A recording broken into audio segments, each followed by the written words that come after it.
buanglah buku amalan bid'ah, yasinan, tahlilan. Enak saja kata mereka. Dengarkanlah penjelasan berikut ini. Assalamualaikum warahmatullahi wabarakatuh. Bismillah, alhamdulillah, wassalatu wassalamu ala rasulillah wa ala alihi wa sahbihi wa mawalah wa la hawla wa la quwata illa billah, amma ba'd. Saudaraku kaum muslimin wal muslimat rahimakumullah, menanggapi tentang banyaknya pertanyaan tentang fadilah surat Yasin, apakah ada dalil-dalilnya atau memang itu bid'ah yang mungkarah, bid'ah yang sayyi'ah, bid'ah yang dolalah, yang dibuat-buat. Ya, oleh sebab itu nanti kita akan jelaskan panjang lebar tentang dalil-dalilnya. Kemudian kita tulis di papan tulis al-ahaditsu fi fadli surat Yasin. Al-ahaditsu fi fadli surat Yasin. Mengapa kita tulis di papan tulis? Karena selama ini kan banyak ustadz yang di YouTube atau di TV mereka berdalil tapi para penonton nggak tahu dalilnya, ya, para jamaah nggak tahu dalil. Makanya kita ajari sekalian tentang dalil-dalilnya supaya jelas. Al-ahaditsu ini adalah beberapa hadis, jamaknya haditsun. Beberapa hadis fi fadli surat Yasin, di dalam menjelaskan fadilahnya surat Yasin. Ada 4 hadis, ya, 4 hadis yang kita terangkan di sini. Selain 4 ini adalah rata-rata hadisnya itu kalau nggak mauquf, maqtu, ya, mauquf atau maqtu atau munqati. 4-4-nya ini adalah hadis yang marfu, yang sampai kepada Rasulullah SAW. Ingat, selain 4 ini adalah hadisnya mauquf atau maqtu, ya, atau munqati. Kemudian derajatnya, nah nanti kita akan bicarakan derajat hadisnya. Hadis yang marfu kepada Rasulullah SAW tentang surat Yasin ada 4 ini. Di luar 4 ini saya peringatkan lagi adalah kalau enggak mauquf ya maqtu'. Hadis yang pertama, an Ma'qil bin Yasarin, dari Ma'qil bin Yasar. Ma'qil bin Yasar. Ma'qil bin Yasar radhiyallahu anhu anna Rasulullah sallallahu alaihi wasallam, sesungguhnya Rasulullah SAW telah bersabda oleh beliau Rasulullah, Yasin qalbul Qur'ani. Sebenarnya ini hadisnya agak panjang di sini, ya. Cuman di sini kan menjelaskan hanya surat Yasin sehingga saya putus. Sudah singkat, Yasin qalbul Qur'ani. Bermula surat Yasin qalbul Qur'ani, yaitu hatinya Al-Qur'an.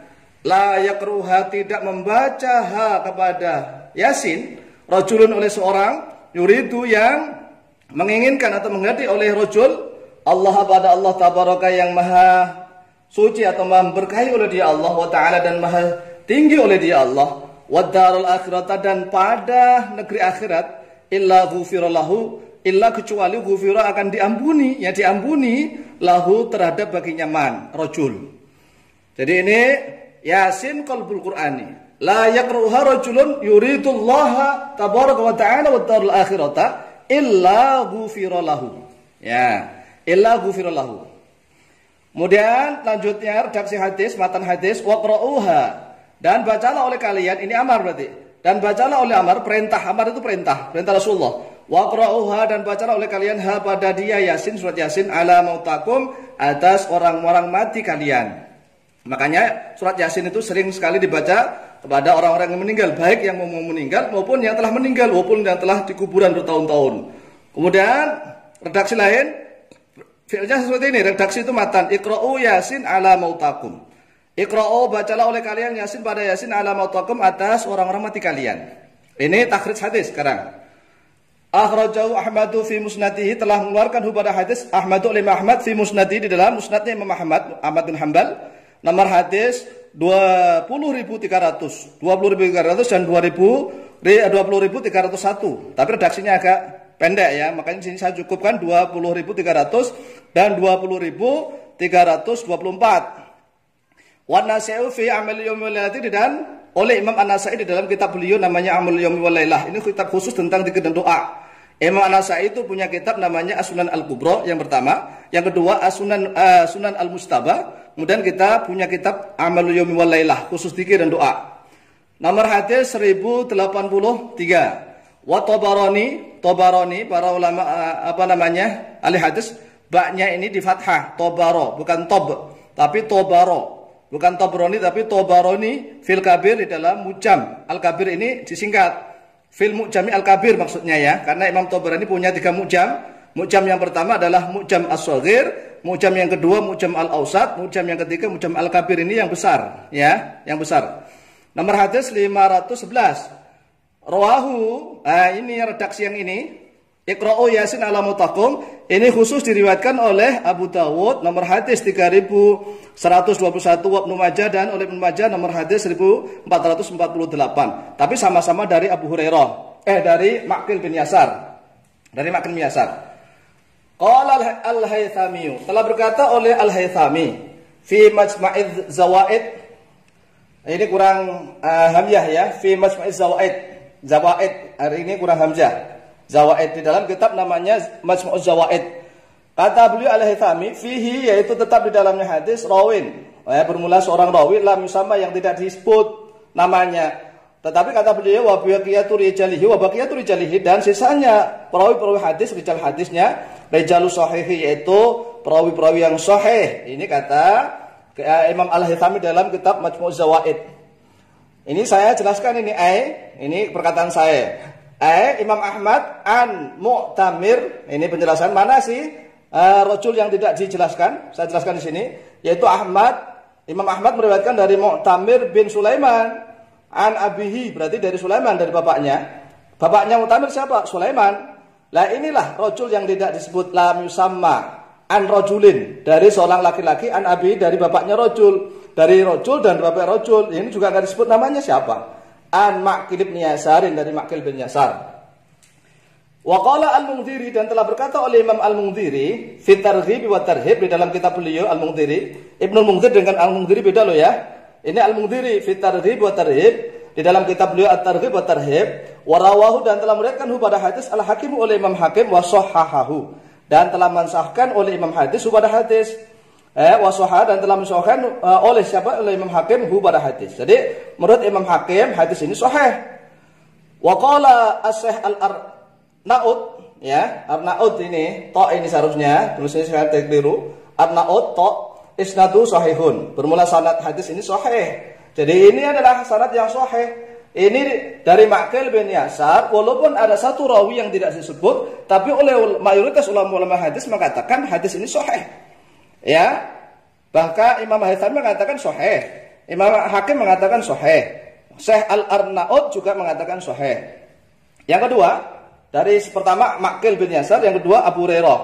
Ya, an Abi Hurairah radhiyallahu anhu anna Nabiy sallallahu alaihi wasallam qala, sesungguhnya Nabi sallallahu alaihi wasallam telah bersabda, man qara'a Yasin fi lailatin iltimasa wajhillahi ghufira lahu.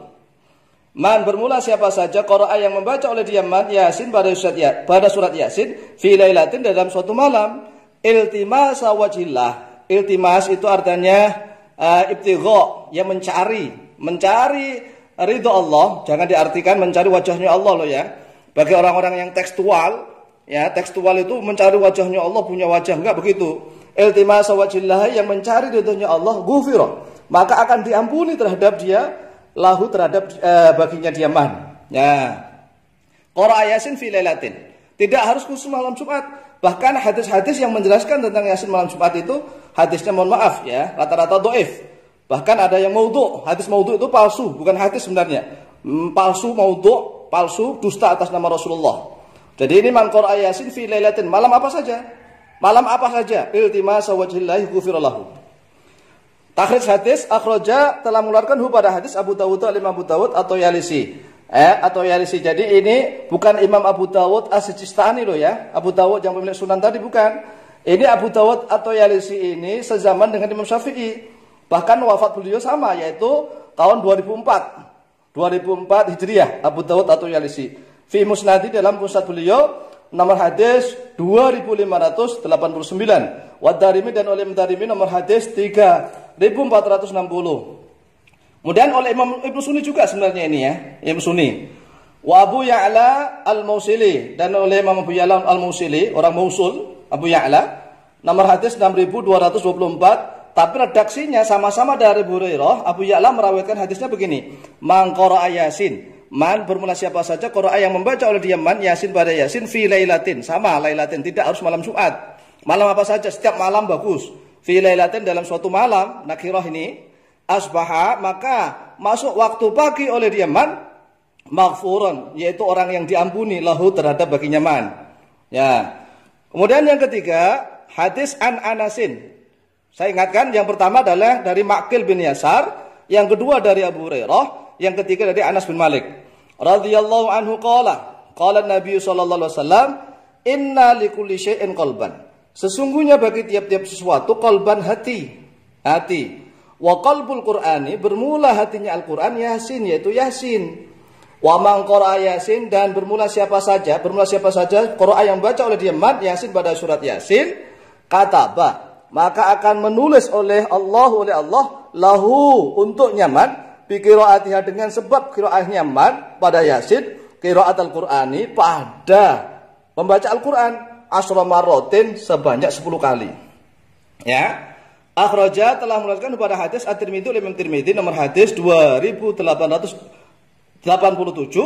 Wa qala, dan telah berkata oleh Imam Tirmidzi, hadza haditsun gharibun. Hadza bermula ini haditsun, yaitu hadis gharibun yang gharib. Hadis gharib itu hadis yang dalam satu sanadnya ada satu rawi yang aneh, la na'rifuhu, kata Imam Tirmidzi. Yang anehnya segimana ini loh.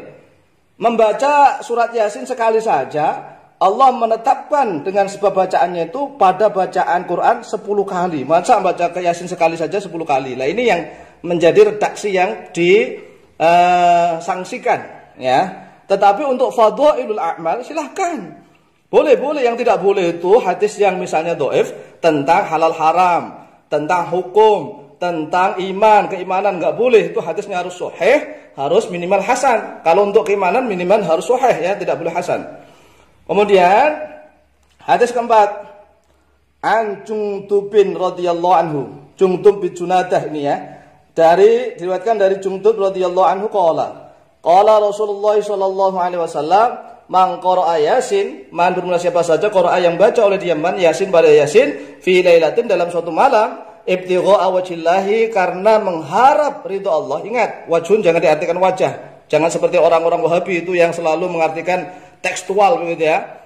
Yang selalu mengharapkan ridha Allah Ta'ala, ghufira, maka akan diampuni lahu terhadap baginya man. Ini. Jadi akhraja, telah mengeluarkan pada di hadis Ibnu Hibban oleh Ibnu Hibban fi sahih, dalam kitab sahihnya Ibnu Hibban. Di dalam bab ini sengaja saya tulis fi dzikri istihbabi qiraati Yasin. Di dalam menyebutkan kesunahannya. Imam Ibnu Hibban saja di dalam kitab sahih beliau, judulnya saat menulis hadis ini, judul di atasnya ini, dzikru istihbabi qiraati Yasin lil mustahid, bagi orang-orang yang mustahid, fi lailatin, orang yang tahajud di dalam suatu malam, raja'a maghfiratillah, karena mengharap, ya, ampunannya Allah, ma qaddama, pada sesuatu yang telah terdahulu oleh ma min dunubi, dari dosa-dosanya man atau rajul, biha, dengan surat Yasin. Jadi Imam Ibnu Hibban saja di dalam kitab sahih beliau menulis istihbab, sunnahnya qiraati Yasin lil mustahidi fi lailatin.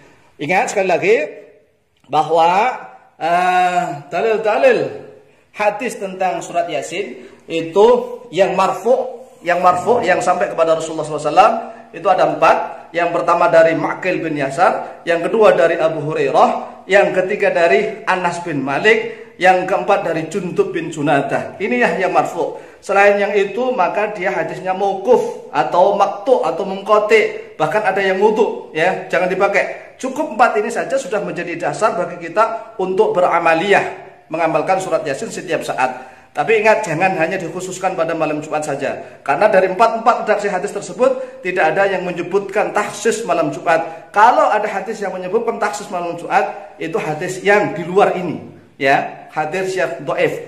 Demikian, wallahu taala alam bisawab, wallahu muwaffiq ila aqwamit thariq. Wassalamualaikum warahmatullahi wabarakatuh.